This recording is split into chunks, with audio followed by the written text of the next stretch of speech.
الفاتحة.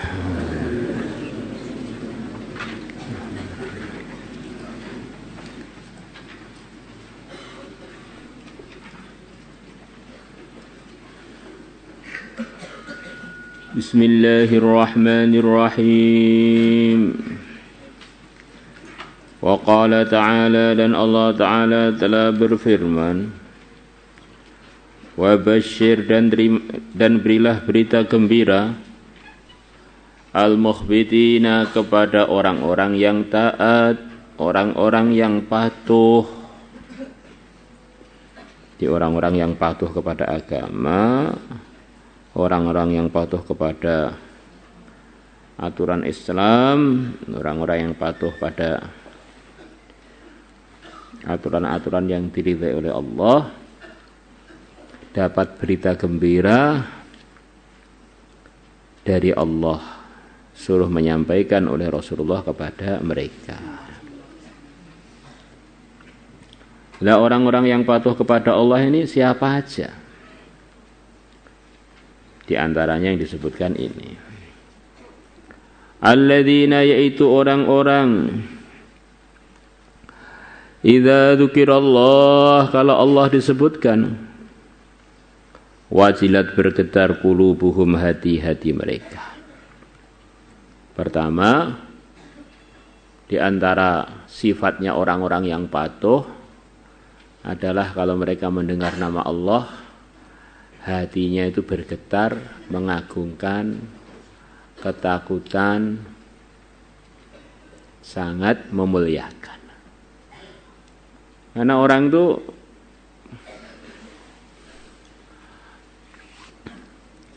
yang paham keagungan Allah, yang paham kuasa Allah, yang paham Allah ini adalah yang menciptakan segalanya,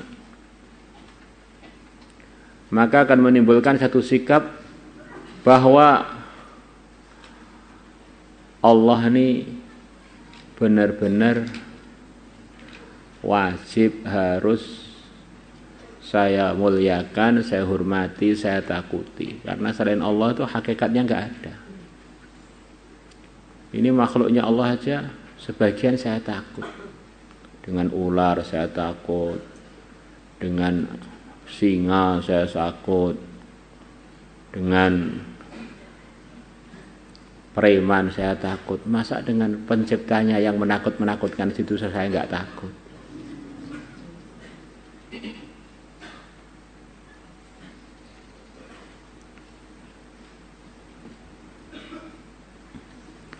Maka tidak ada orang yang lebih takut kepada Allah melebihi para anbiya. Maka tidak ada orang yang lebih patuh kepada Allah melebihi sempurnanya patuhnya para anbiya.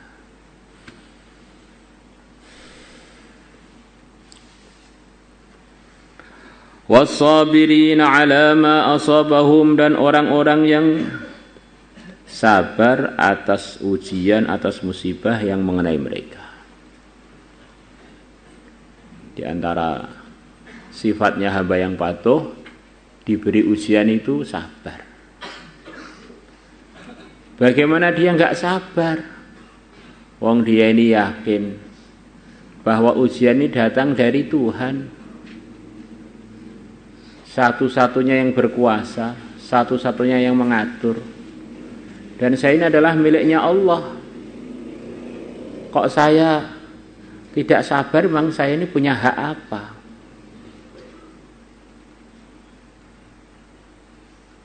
Ini yang datangkan ujian adalah yang maha bijaksana. Pasti di dalam ujian ini ada kebaikan untuk saya.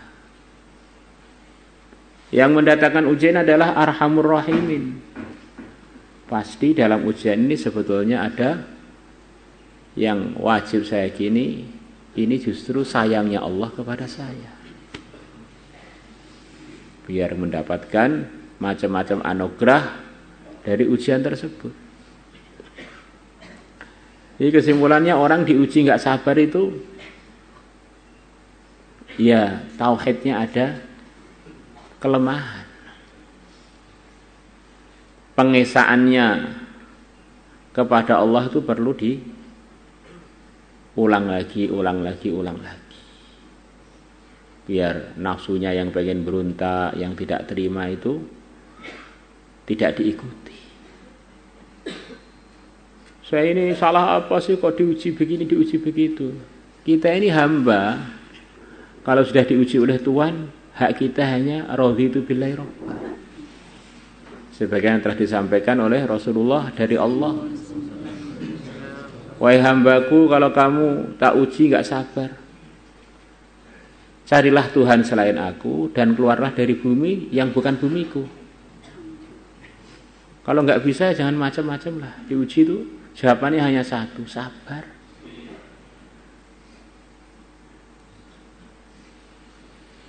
Dan kalau orang itu sabar, wabasyiris sabirin, dapat berita gembira lagi.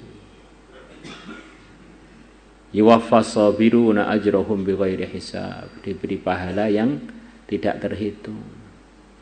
Yu'tauna ajrahum marratain, diberi pahala berlipat.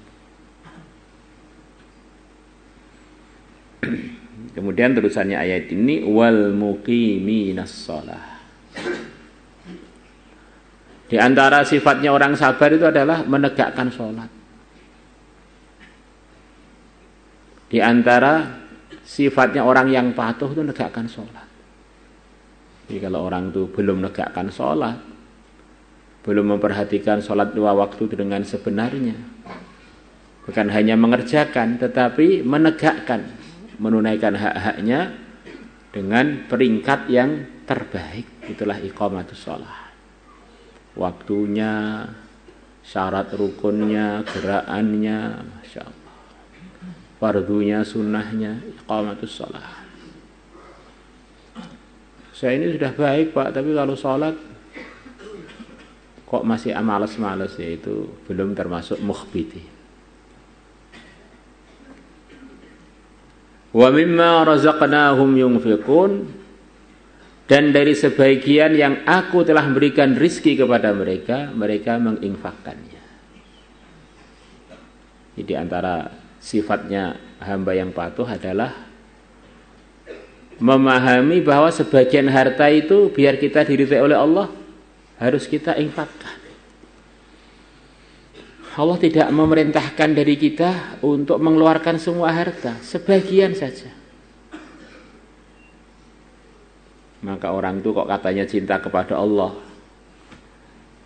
maka di antara ciri khasnya adalah tidak sayang untuk mengeluarkan sebagian hartanya demi cintanya kepada Allah, demi mendapatkan ridhonya, cintanya Allah. Pecinta kok pelit pada kekasihnya, ini kemungkinan kepalsuan cintanya itu dominan. Ada suami katanya sayang pada istrinya, tapi memberikan uang pada istrinya kok pelit, padahal suaminya mampu. Ini tanda kalau suaminya ini memang kurang cinta pada istrinya.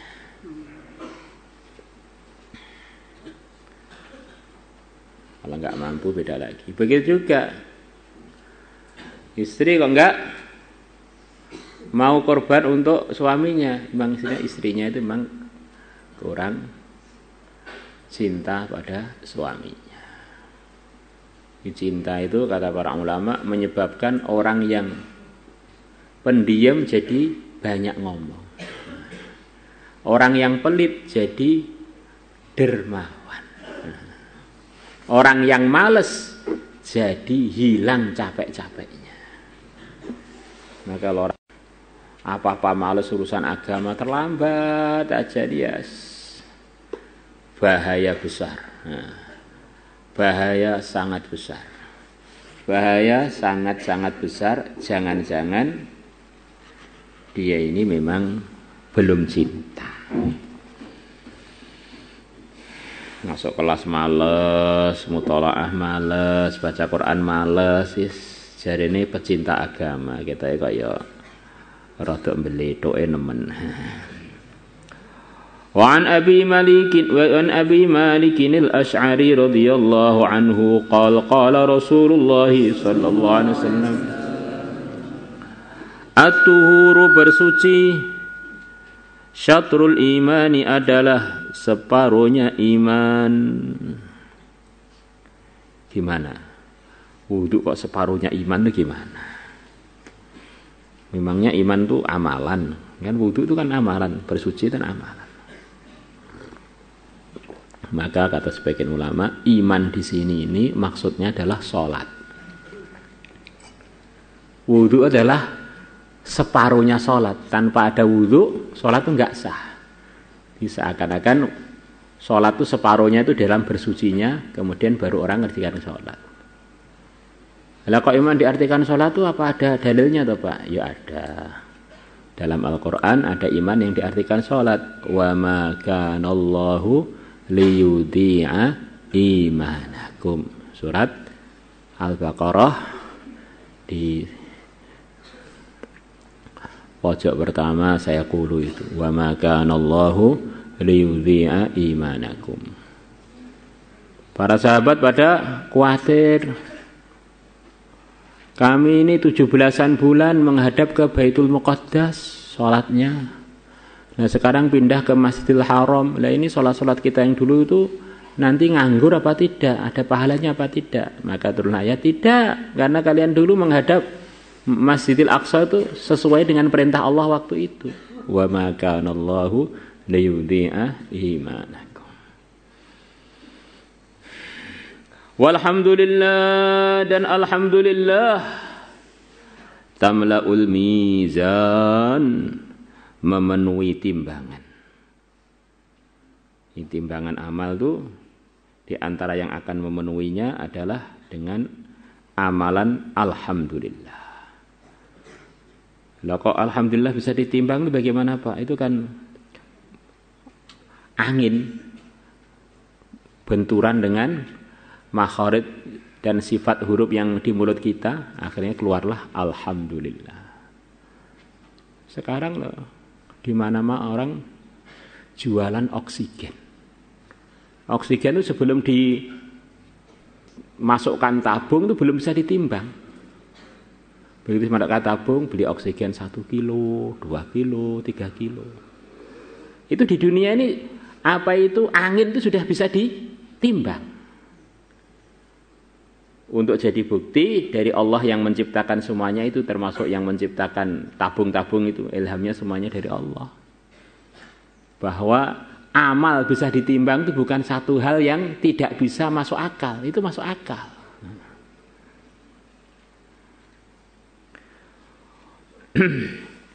Wa subhanallah dan subhanallah, walhamdulillah dan alhamdulillah. Tamla'ani keduanya subhanallah ini, au tamla'u atau dalam riwayat yang lain tamla'u. Kalimat ini memenuhi ma tempat bainas sama'i wal ardi, antara langit dan bumi. Kalau ditampakkan, kalau orang bilang subhanallah alhamdulillah, pahalanya itu memenuhi antara langit dan bumi. Wassalatu dan salat nurun adalah merupakan cahaya. Di antara maksudnya nanti Allah akan tampakkan orang-orang yang ahli salat, muka-mukanya dimuliakan oleh Allah. Orang-orang yang enggak jaga salatnya mukanya pada menghitam gelap gulita. Orang-orang yang ahli salat mukanya bercahaya. Di antara artinya lagi, orang-orang yang jaga sholat itu nanti di mahsyar itu orang itu ngikut amalnya masing-masing. Orang-orang yang ahli sholat ini Allah akan beri penerangan kepada mereka di jalan mereka di mahsyar dan menuju mahsyar itu. Nuruhum yas'a baina aydihim wa bi aymanihim. Cahaya-cahayanya orang beriman ada di depan dan di arah kanan mereka. Terang. Wassadaqatu dan sedekah burhanun adalah merupakan bukti. Sedekah adalah bukti. Bukti apa toh Pak? Bukti kalau memang kita ini beriman. Kalau memang kita ini yakin bahwa agama itu benar, Allah itu memang benar-benar ada, Rasulullah memang benar-benar utusannya Allah, maka kita siap untuk melaksanakan perintah-perintahnya. Nah, di antara perintahnya adalah korban harta. Ini bukti iman itu di antaranya adalah sedekah. Orang beriman kok belas gak pernah mengeluarkan uangnya untuk sedekah, mintanya disedekahi aja, itu gawat-gawat.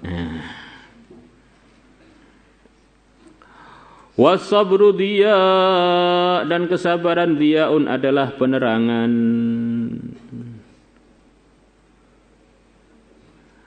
Apa bedanya dia dengan nur, Pak? Ada yang membedakan. Kalau nur itu cahaya. Cahaya itu ya seperti lampu ini kan bercahaya, mengeluarkan cahaya.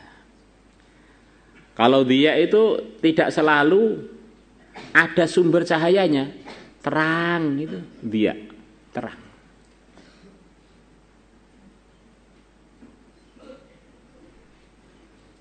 Ya ada waktu-waktu matahari itu ya juga kelihatan tertutup mendung, tapi kita melihat waktu siang itu terang semua. Itu namanya dia.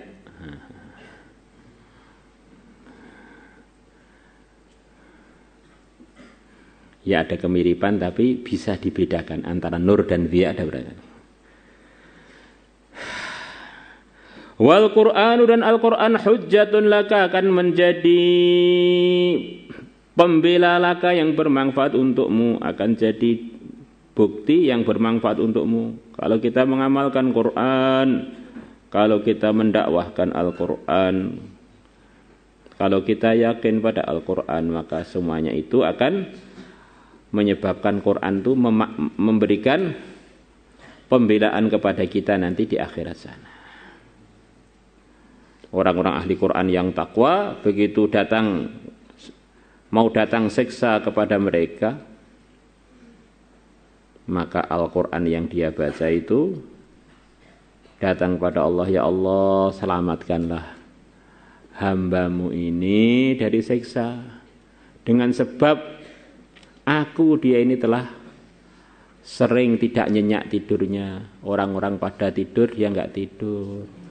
Orang-orang pada istirahat atau santai-santai dia sibuk untuk membaca Al-Quran. Kalau memang aku ini firman-Mu ya Allah, terimalah permintaan saya ini. Ya. Jadi memang menghafalkan Quran, merawat Quran itu ada mujahadahnya, maka hadiahnya surga. Kalau murahan ya hadiahnya nasi bungkus. Ini surga petentengan, surga bidadari yang cantiknya pol. Santri putri kalau hafidhah gimana? Ya nanti akan jadi ratunya bidadari.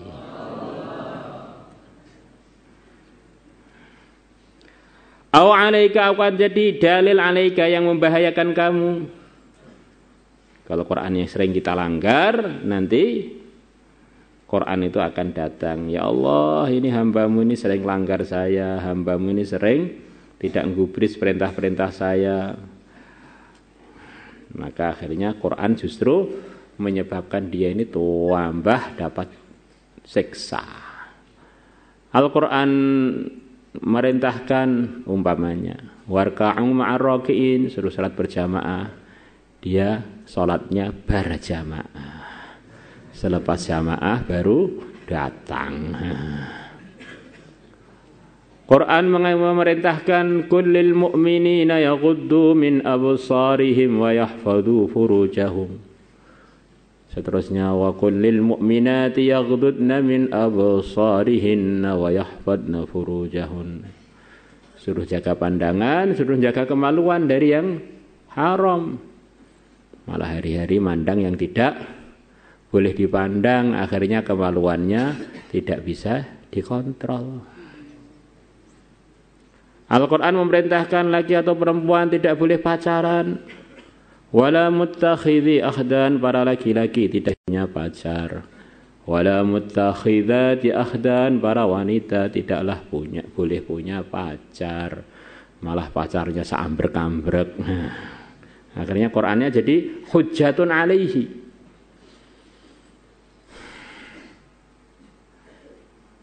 Al-Quran memerintah la ta'kulur riba ad'afan mudha'afah, jangan makan riba. Sudah nyantri sampai tahasus, rekeningnya rekening riba.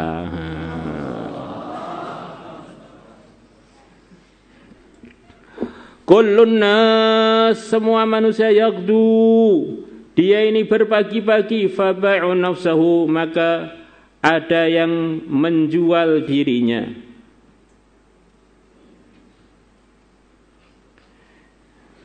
Faba'u nafsahu, maka dia menjual dirinya. Famu'tikuha, maka dia membeli dirinya, memerdekakan dirinya. Au mubiquha, atau menghancurkan dirinya. Apa maksudnya ini? Maksudnya wallahu alam, faba'u nafsahu itu semua yang kita kerjakan tuh, ini taruhannya adalah jasad kita yang hanya satu ini. Jadi kita ini kalau amal baik, seakan-akan kita ini membeli diri kita. Bah, ini ada yang artikan membeli atau menjual diri kita, gantinya adalah surga. Kita capek ibadah, capek ngaji, capek dakwah, ini kita menjual diri kita dengan ditukarkan surga. Begitu sebaliknya. Bangun tidur maksiat ini, maksiat itu kita menjual diri kita, gantinya neraka. Maka famu'tikuha, maka ada yang memerdekakan dirinya dari neraka, au mubika, atau menghancurkan dirinya dengan memasukkan dirinya ke neraka. Di neraka itu produksinya dari diri kita ini. Surga begitu juga. Maka setiap amalan kita itu jadi surga atau jadi neraka. Maka setiap kita mau amal apa-apa mikir, ini jadi surga apa jadi neraka. Gosok serandal ini surga apa neraka. Makan mendahului temannya, saya makan temannya enggak kebagian makan, ini bagian dari surga apa neraka. Ini di kelas ngantuk, ini bagian surga apa neraka. Diajar gurunya melayang sana melayang sini, ini bagian surga apa neraka. Maka ingat, fabai'un nafsahu famu'tikuha au mubikuha. Maulaya salli wa sallim